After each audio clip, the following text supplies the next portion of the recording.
25 à 28, Monsieur Pateau, eau et assainissement. Alors, la 25, c'est une demande d'aide financière à l'Agence de l'eau dans le cadre de la réalisation d'un schéma directeur des eaux pluviales et des eaux usées pour la partie nord de la commune. La commune avait fait réaliser en 2008 un schéma directeur des eaux pluviales sur les Talweg bien défini qui aboutit à la réalisation de nombreux travaux de redimensionnement de réseaux et de création de bassins de rétention, en particulier sur la Gavotte. La commune souhaite aujourd'hui disposer d'un nouvel élément de planification des travaux et études à mener sur les réseaux de pluviales et d'assainissement. Les objectifs de cette étude sont la rédaction d'un programme de travaux, la mise à jour des cartes d'aléas, une mise à jour du zonage d'assainissement et une mise à jour du PLU. On compte avoir 50% de la somme globale qui est de 240 000 €. Tu présentes aussi la 26 ainsi que les deux suivantes, comme c'est des livres qui relèvent quand même du technique, et après chacun interviendra s'il le souhaite. Donc la deuxième, c'est aussi une demande financière à l'Agence de l'eau dans le cadre de la réalisation d'un schéma directeur en eau potable sur la section 2, donc la Gavotte, les Cadonneaux. De fait, il n'existe pas de données spécifiques de fonctionnement de la section 2, puisque celle-ci était sous la responsabilité de MPM de Marseille jusqu'au 30/6/2014. Donc la commune, pareil, souhaite disposer d'un élément de planification des travaux et études à mener sur le réseau d'eau potable de la section 2. Les objectifs de cette étude sont la rédaction d'un bilan de fonctionnement en l'état actuel, la réalisation d'une modélisation mathématique du fonctionnement et la rédaction d'un programme de travaux chiffré et hiérarchisé, croisé avec celui de la section 1. Donc là, la subvention serait de l'ordre entre 30 et 50% pour une somme totale de 70 000 €. Je voudrais profiter de ces deux délibérations pour vous dire que depuis 2013, c'est plus de 280 000 € de subventions qu'on a obtenues de l'Agence de l'eau. En particulier, vous avez le détail sur le rapport sur l'eau et l'assainissement qui est à l'intérieur du rapport. Et je voudrais profiter de l'occasion pour féliciter les services de Madame Leduc, puisque depuis quelques années, c'est nous-mêmes qui nous occupons de demander ces subventions à l'Agence de l'eau, alors que jusqu'à maintenant, c'était notre délégataire qui le faisait. Et donc, on voit que ça se passe beaucoup mieux maintenant et qu'on arrive à obtenir beaucoup plus de subventions, parce qu'on s'en occupe. Des questions sur la 25, la 26, Monsieur Sanchez. Oui, donc j'ai écouté donc les explications de Monsieur Pateau. Donc, par contre, je trouve que cette délibération manque de chiffres quand même. Monsieur Pateau donc, a dit que ça coûtait, l'étude coûtait 240 000 € pour les eaux pluviales et les eaux usées. Moi, je sais que bon, j'étais absent à la commission de lundi là, qui parlait des eaux fluviales pour l'étude des eaux fluviales, mais je me suis renseigné quand même. J'ai vu que c'était la SAFEJ qui avait été retenue pour un montant de à peu près 70 000 €. Mais ces chiffres ne figurent pas sur la délibération, et bon, si on n'est pas allé à la commission, on ne peut pas savoir. Pareil pour le pourcentage, la part de l'agence de l'eau sur la délibération, c'est pas noté. Donc, d'après l'article du code en fait, général des collectivités territoriales, l'article L 2113, donc nous devons être informés des affaires de la commune qui font l'objet d'une délibération. Donc vraiment, bon, je dis pas qu'il faut tout mettre, mais il faut quand même mettre des chiffres parce que là, on sait pas trop. On peut pas voter si on n'a pas de chiffres, quoi. Ce qui est pas le cas là. Votre remarque est recevable. Voilà, donc je demande à ce que soient transmis les chiffres concernant ce qui vient d'être dit. Votre remarque est recevable. Enfin, les chiffres ne sont pas définitifs non plus. Là, c'est un ordre d'idée. C'est une ordre d'idée. C'était une information supplémentaire que je vous donnais. Voilà, c'est tout. Non, mais c'est bon. Voilà. D'autres remarques? Bien, alors, je vais mettre aux voix, après on parlera des rapports. La 25 qui est pour, qui est contre, qui s'abstient. Oui.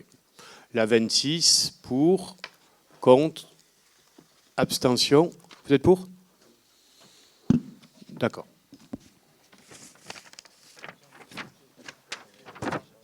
La 27 et la 28, donc c'est les deux traditionnels rapports annuels sur l'eau, l'assainissement collectif et l'assainissement non collectif.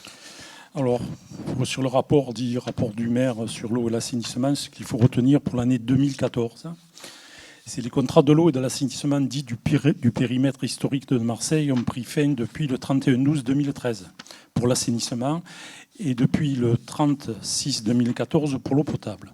Le renouvellement des délégations de services publics de l'eau et de l'assainissement de Marseille-Provence Métropole a entraîné plusieurs changements pour la commune.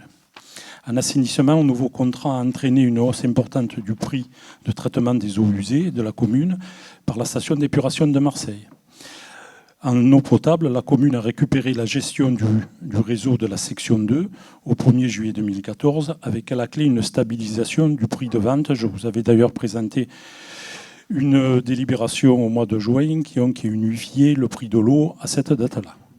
Concernant l'assainissement, 76% des habitants sont raccordés au réseau d'assainissement sur la commune, donc à fin 2014. Au cours de l'année 2014, plusieurs études de maîtrise d'œuvre ont été engagées afin de préparer les travaux à venir sur le réseau d'assainissement. Il s'agit des opérations d'extension du réseau d'assainissement de plan de campagne, de la mise en place d'un point de mesure en limite de commune avec Marseille et d'extension du réseau d'assainissement sur l'impasse des Cigales et l'esplanade du Soleil. Il y a eu aussi un petit peu des études en 2014 concernant le plan des peines, mais l'essentiel des études sera donc en 2015.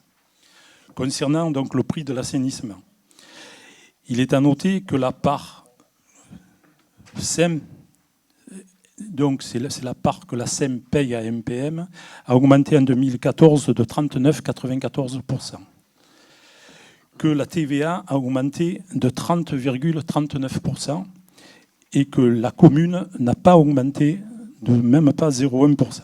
Donc c'est zéro. Ce qui fait qu'au total, le prix total pour 120 mètres cubes d'eau, vous savez que c'est la référence en la matière, a augmenté donc en 2014 de 29,81% lorsqu'on fait la moyenne. Le prix de l'assainissement d'un mètre cube d'eau est donc passé de 1,16 en 2013 à 1,51 en 2014. L'augmentation très importante du prix de l'assainissement en 2014 est donc liée au renouvellement du contrat de MPM qui a entraîné une augmentation du prix du transport et du traitement des effluents par les ouvrages d'épuration. Donc, en son temps, je vous avais présenté des délibérations concernant les traitements à l'ozone de la station Géolide de Marseille. Donc, c'était l'an dernier. Voilà pour l'assainissement. Des questions sur cette partie ? Donc je passe à l'eau, c'est un peu plus simple.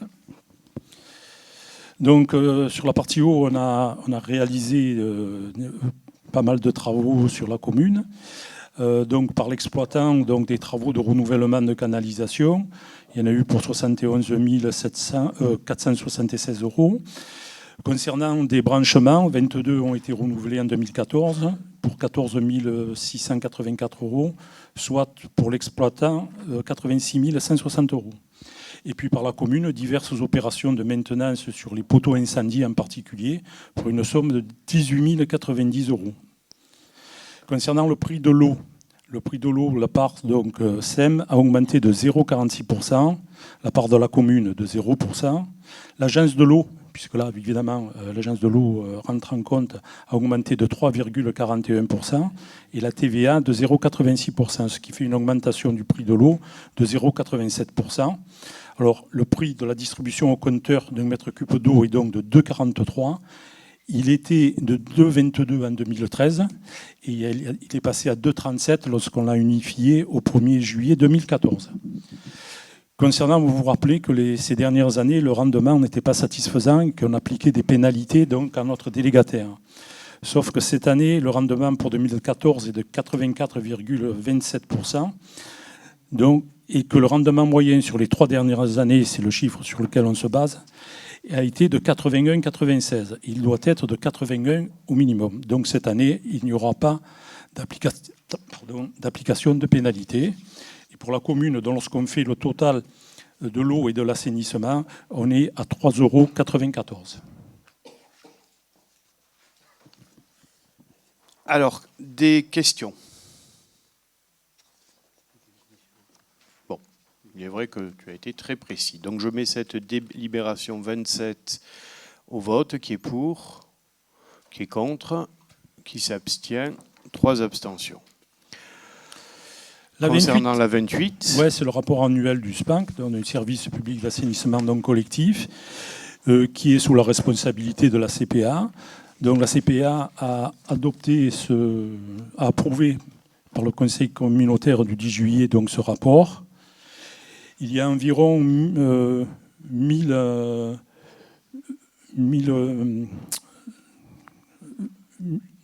stations individuelles sur la commune d'Épène-Mirabeau.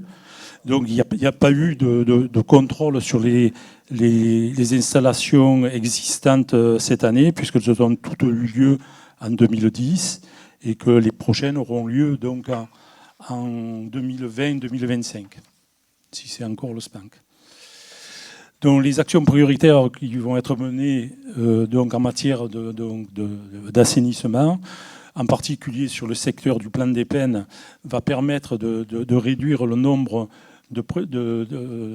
d'assainissement non collectif qui est en priorité 1, de 14 installations sur le plan d'Épène, une sur le secteur des Jonquiers et 12 sur le Brusque.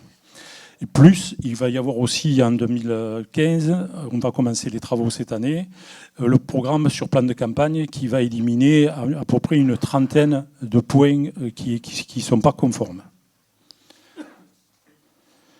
Concernant l'exercice 2014, donc sur la partie bilan financier, le résultat ressort à plus 474,48 €, auquel il faut rajouter le bénéfice de 2013 qui s'élève à 57 748,42 €, soit un résultat de plus de 58 222,09 €.